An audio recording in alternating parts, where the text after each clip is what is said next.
Բարև բարեկամներ, նորից եթերում է ճամփաբաժան կամ բախում քաղաքակրթությունների միջև հաղորդաշարը։ Այսօր ձեր ուշադրությանը ներկայացնենք մեր ազգի, հայ ազգի կենսագրության պատմության ճակատագրի վրա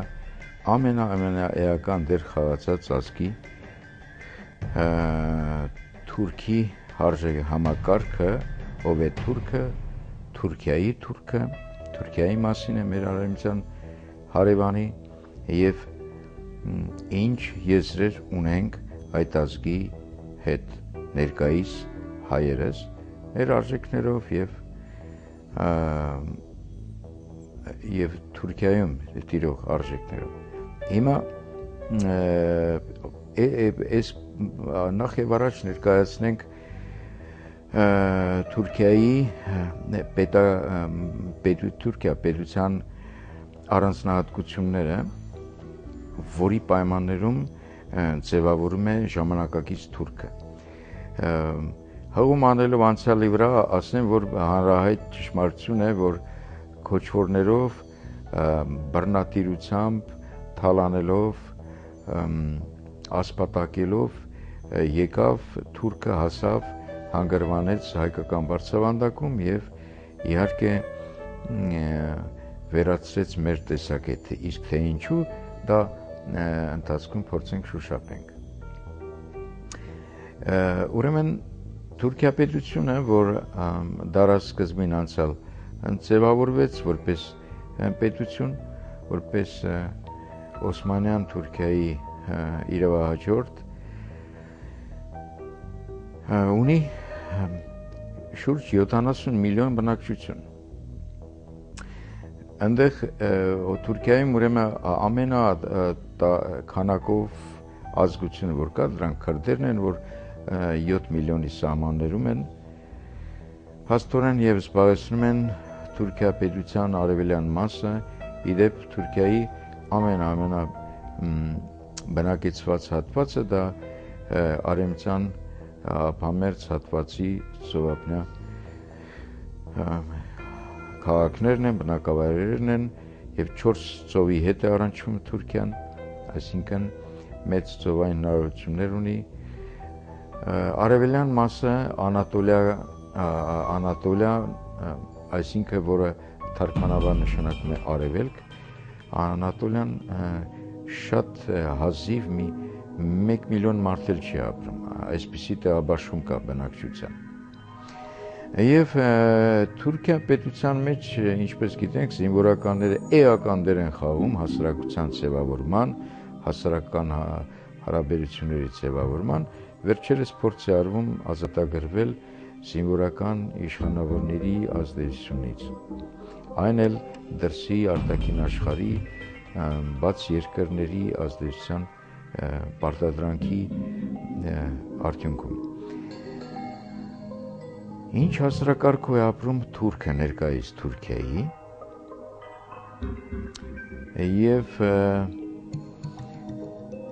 Թուրքիայում փաստորեն մենք ներկայացրել ենք, որ սուի ուղղություն է մահմեդականության եւ հակառակ են իսլամական սկզբունքների առումով Իրանի պարսիկների համեմատ եւ նախորդ եթերում պարսիկներին ենք ներկայացրել եւ ի տարբերություն որ Պարսկաստանում տրված է պետականորեն ազատություն 3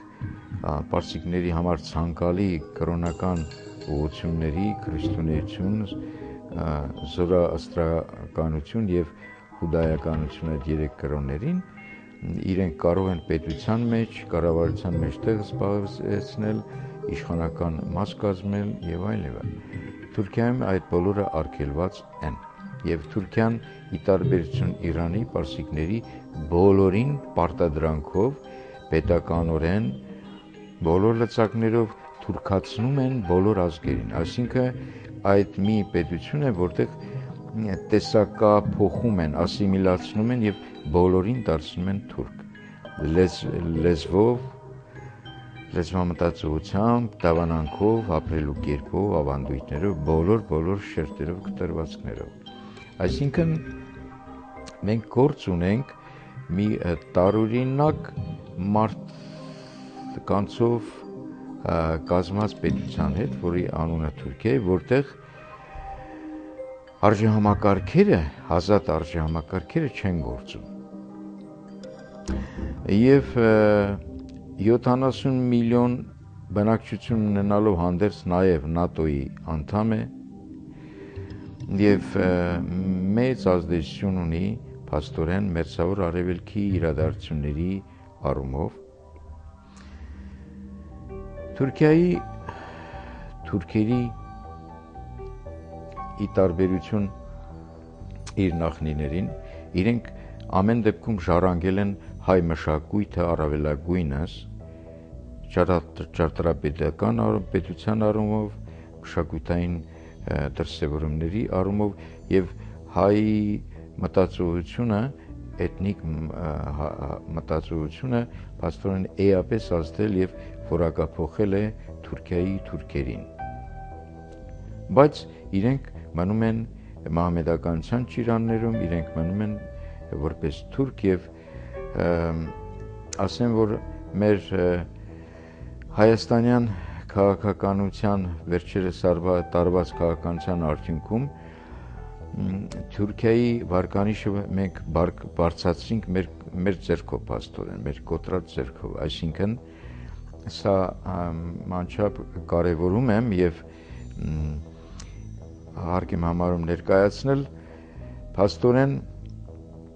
Իրաքի պատերազմի ժամանակ Թուրքիան մահմեդական աշխարհի աչքից ընկավ, մինչ այդ լինելով առաջնորդ մահմեդականների եւ Թուրանական ծրագրի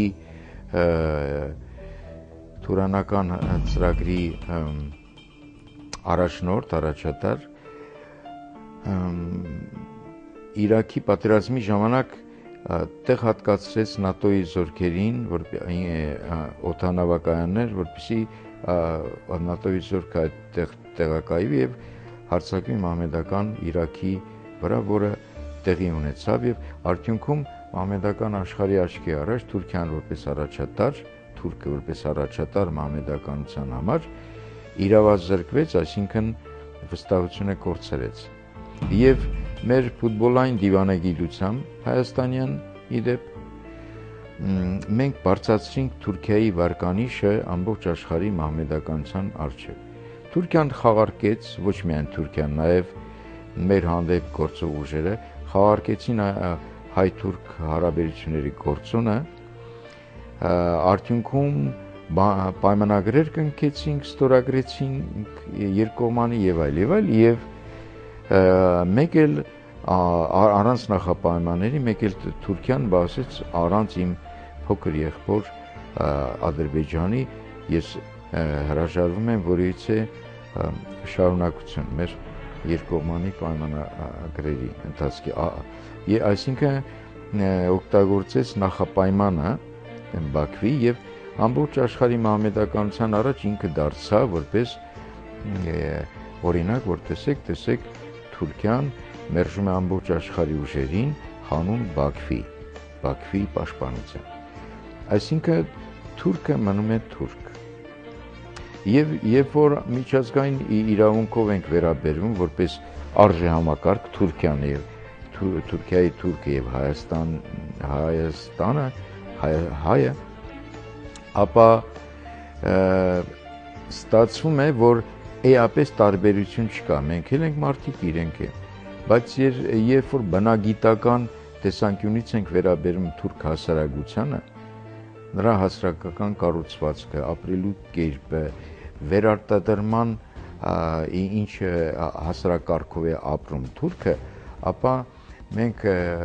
միանգամից հասկանում, պատկերացնում ենք եւ մեր նախորդ երթերներում շոշափել այդ հարցը, որ մենք գործ ունենք 1000 տարի առաջվա նույն որակի, նույն տեսակի թուրքի հետ, որովհետեւ ազատություն, ազատականություն, դեմոկրատիա փնտրող թուրքը, Թուրքիայի Եվրոպա մուտք գործելու փորձել հավակնող թուրքը կենսաբանորեն ինքը 1000 տարի առաջվա կատարելության նույն մարդն է, իր քոչվոր պապերից պարզապես չի տարբերվում, բացի շղարշը։ Այսինքն, երբ որ մենք դիտում ենք քրիստոնեությունից առաջ, երբ որ Աբգարով սկսվեց մեր քրիստոնեությունը, ճիշտ է 301 թվականին ենք համարվում պետականորեն քրիստոնեություն ընդունած, բայց երբ որ քրիստոնեության համայնքային զարգացումները դիտարկում ենք, տեսնում ենք, որ բուն առաջի դարից մասսայական քրիստոնեացման ընթացք է եղել, տեղի ունեցել առանց պարտադրանքի, եւ այսինքն եւ մենք սկսել ենք ապրել ազգակցային այն հարաբերությունների հասարակարգի կերպով, որը հիմա ենք ապրում, եւ շատ արագ կենսաբանորեն մենք մաքրվել ենք։ Այսինքն 210 տարվա մասին մենք խոսել ենք, որ 210 տարի, եթե 7 սերունդ հեռավորությամբ է սկսում մարդը զույգվել, ամուսնանալ, ապա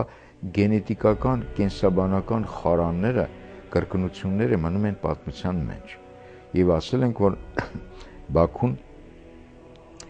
արևելյան մեր հարևանը, Արցախի հետ եզրեր կունենա երկուսյան միայն 210 տարի հետո, եթե այս պահից, այսօրվանից ինքը սկսի ապրել այն հասարակարգով, ինչ կերպ ապրում է Ղարաբաղցին հայը։ Հիմա նույն խնդիրը կա Թուրքիայի հասարակության առջև դրված։ Իրավական փաստաթղթերը կարող են փոխել, մտնել Եվրոպա, ինչ-ինչ հարաբերություններ ձևավորել, սակայն քանի դեռ կենսաբանական մաքրության ուղղությամբ ոչինչ չեն արել, ապա թուրքը մնում է փաստորեն նույն թուրքը, ինչ որ 1000 տարի առաջ էր։ Այսինքն կատարվում է հետևյալը. Աշխարհի քաղաքական ընթացքի, քաղաքական ուժերի, պետությունների հարաբերությունների գնահատման ընթացքում միշտ դիտարկում են, որ երկրի ուժային, տնտեսական հնարավորությունները, մարդկային հնարավորությունները, բայց երբեք չի դիտարկվում Աստծո եւ չարի գործառույթների տեսանկյունից, չգիտես ինչու։ Եվ այս փորձենք դիտարկենք այս տեսանկյունից, ստացվում է, որ չարը կարողացել է խաբկանքի մեջ պահել Թուրքին, որպեսզի իր գազանային, կենդանային այդ հատկանիշերի այդ բեռից չազատագրվի եւ շատացրել, դարձրել 70 միլիոն։ Մենք կողքը ապրել ենք այլ մաքրման, կենսաբանական մաքրման ապրելու կերպով, հասարակարգով։ Արդյունքում ստացվում է, որ հատկապես կենսաբանորեն հայը մաքուր արարած է եւ նախկին խարաններից չի փոխանցում սերնդը սերունդ, թերություններից, անկատարություններից ազատվում է պատմականորեն, թուրքը իր մեջ անընդհատ կրկնում է նույն այդ վերարտադրում է իր անկատարությունները։ Ստացվում է, որ քաղաքակրթային որպես արժեք թուրքը, արեմցյան Թուրքիայի թուրքը, ինչպես Բաքվի թուրքը, ինքը գենետիկորեն